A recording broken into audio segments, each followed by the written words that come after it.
Geoff Mosher from the Inside the Birds podcast is here for Football at 4 as he joins us now, taking a look at we were kind of looking at some of the post-free agent power rankings that are out there right now.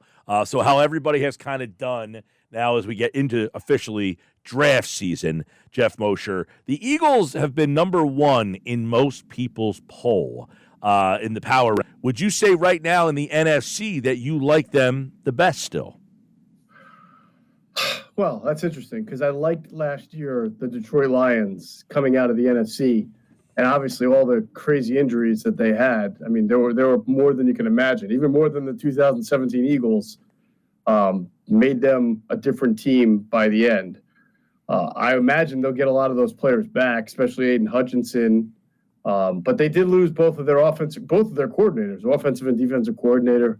The Eagles had a lot of losses on defense. You know, you look for that team that was just really close and brought a lot of guys back. That would, I guess, be like a Washington or a Baltimore. But I probably would still put the Eagles ahead of those teams. So, yeah, the Eagles seem right to me. I think the Eagles and Lions are going to go into 2025 as probably the best overall 53s. Okay, so where would you then put Washington in the grand scheme of things? Yeah, that's a tough one. You know, we wound up doing a podcast looking at all of a series on Inside the Birds, me and Adam, on all the Eagles' division foes and what moves they made and where they're at right now. And clearly, the Commanders have been the most aggressive. They're kind of like what the Eagles usually do when the Eagles feel they're close. They get aggressive. You know, they trade for Debo, they trade for Laramie Tunsil. And even if those guys aren't at the peak of their careers, they're still better than the guys that they're replacing. So that theoretically makes that team a lot better. And Jaden Daniels in year 2. So I think Washington's pretty good. They're probably a top 5 team going into the end of the season. What I think people forget, too, is they got Laramie Tunsil. That's a big change for them to have an offensive lineman of that level because, you know, their offensive line was just okay. That helps protect that quarterback. I don't know about, like, you know, a lot of people – I know this happened a while ago, but when I saw we were looking at some of – and this was kind of what brought up the conversation, these way too early power rankings, Washington number 2 – and some people, when Debo Samuel signed with them, were kind of like, he's hurt, he's kind of washed. I think adding him adds a great dimension opposite McLaurin. McLaurin has never had anybody of substance across from him. So maybe Debo isn't the same player, but, man, you still have to account for him on the field, and I think that certainly changes the dynamics of their offense.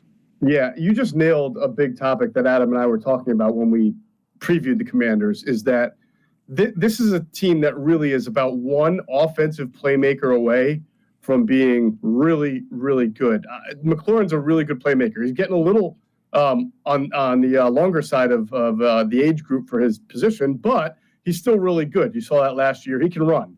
Debo is someone they needed. Because after that it was like Diami Brown and Noah Brown, and honestly their run game is workmanlike with Brian Robinson and Eckler, who can be a change-up and catch passes, but it's not dynamic. And now that you've improved your offensive line and you've given your quarterback maybe a little bit more opportunity to throw the ball, I do think they still need a playmaker, Mike, to your point. Now, Debo gives them more than that, especially if he's back to, you know, last year he dealt with pneumonia, he dealt with injuries, it was a real problem. I think he'll be a good fit in Cliff Kingsbury's offense. But if you told me the Commanders drafted, say, Ashton Genty or the other really good running back, or even an explosive wide receiver, I would say that's going to make this offense a little bit more complete. Because right now I think they're a little bit missing in that dynamic playmaking ability, but certainly adding Debo helped that. Geoff Mosher. I forgot about the Rams, by the way. That's another team that was obviously very close. They gave the Eagles the bet. The Rams and Packers are two teams that, you know, maybe one or two moves away from saying, hey, we can go toe-to-toe. Well, right, I was going to say, do you think the Bears, I mean, they have them at number 5, and I mean, are the Bears the team that everyone's going to be too hyped on, or is it fair to enter them into the mix as a team to keep an eye on? Man, I think it's not. First of all, they're still in a tough division with the Vikings and with the Lions, of course. By the way, that is the crossover division in the NFC for the NFC East this year.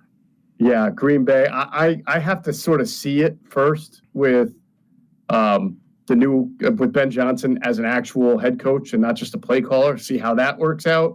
See what he does with Caleb Williams. They have certainly put themselves in position to be a much better team. But to go from where they were at, was it 5 wins or 6 wins, to being the 5th best team in the conference ahead of the Packers, I don't see that. I would even put my money on the 49ers, even with all their losses, to just because of their coaching staff and their infrastructure to be better. The Buccaneers have been a good playoff team for the last few years. I can't put the Bears up there. The Falcons are another team that feels like if Michael Penix plays well and they add some pass rushers, they're not a bad team. And I feel like the Cardinals were in a lot of games last year, and they have keep adding as well. I mean, they keep getting better and better. Yeah, that's another team that I think is an explosive offensive player away, because Marvin Harrison was a nice player for them. I think people expected a little bit more. The quarterback's erratic. The tight end is very good, McBride.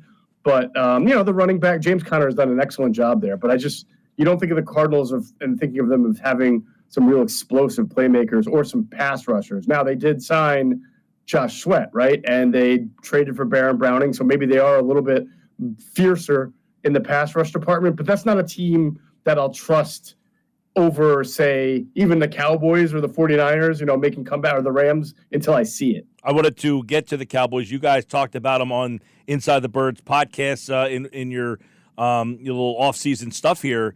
You label them as retooling. This is a team for me that I find interesting. They had so many injuries. I think people just figure Dak's not any good and the team stinks. And, I mean, if that was a healthy team last year, that's a different situation. You go through a season with Cooper Rush as your quarterback. They kind of stabilized their season, though, at one point. I mean, for all the injuries, they finished 7-10, and you would say, well, that's not very good. But if Cooper Rush is your quarterback, how many games do you expect to win? So is Dallas a sneaky team in your mind going into the draft? Even and they're getting banged on again because they haven't done anything in free agency.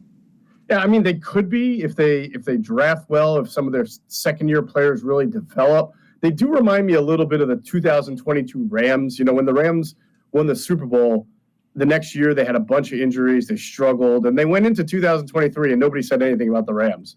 And in fact, I remember when people were doing their quarterback lists, like Matthew Stafford was nowhere to be found in anybody's top 5 or top 10. And he needed to have the last 2 years to remind everybody that he's still a really, really good quarterback. And they were, very close, obviously, in knocking off the Eagles. They just couldn't get it done. They turned the ball over there.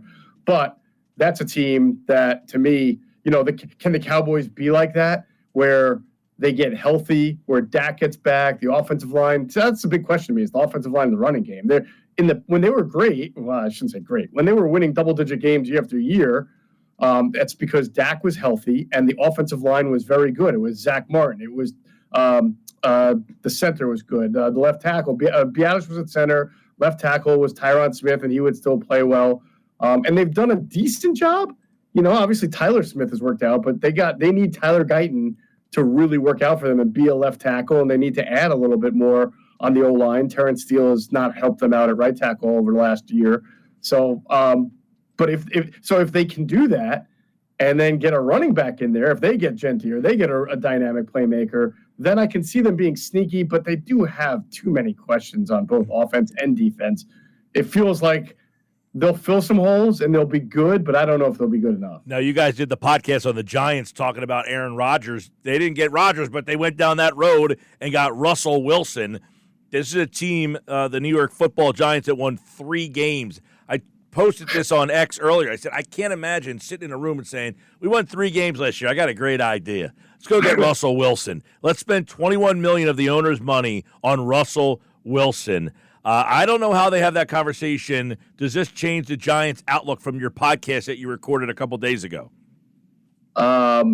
Yes. I mean, the Giants have a plan, Mike. It's just that nobody understands it or thinks that it makes sense. Let's just say that. Are you saying you do see the plan? No, I just have to think that they have a plan. I just don't understand it. But you could convince me that they don't. I mean, I thought the signing of Jameis Winston made sense if you were just resigned to then drafting a quarterback and having Jameis be your bridge and maybe start a couple of games until your young quarterback's ready, or if he has to start the whole year, yeah, you're going to get games where he throws you 300 yards and 3 touchdowns and you'll win, and you'll have games where he throws you 4 picks. But I don't understand why you would then go ahead and sign Russell Wilson and Jameis Winston. Does that mean you now have no plans to draft a quarterback? So if you tell me that that's true, I would say, all right, there's at least some – I think they're picking third, right? Giants are, yes. Yeah, so if you assume the first 2 picks are quarterbacks, or at least one of the first 2 picks is Cam Smith, then that knocks either Abdul Carter and Travis Hunter onto them, and Giants can say, at least we're getting arguably the best player in the draft in either one, Hunter or Carter. But you still don't have a quarterback. And if that's the case, you just should have – why wouldn't you have been all right just with Jameis Winston and maybe trying to trade for somebody younger? I just don't understand the whole let's have 2 veteran quarterbacks who at this point in their career don't give you much. That makes no sense to me. Yeah. Cam Ward, by the way. Cam Smith is my starting third baseman on my fantasy baseball team. Did I say Cam Smith? My bad. Yeah, Cam Ward. I also have Cam Smith on my baseball team. Luckily, he made the roster. I was a little worried. Well, I only picked him up after I realized he was going to make the roster. That was good. He was a free agent, and I snagged him up. All right, Geoff Mosher, football at 4, and, of course, we are 29 days away from the NFL draft, which you can listen to right here on 97.3 ESPN. All right, Moshe, thanks, buddy. You got it. Take care, bud.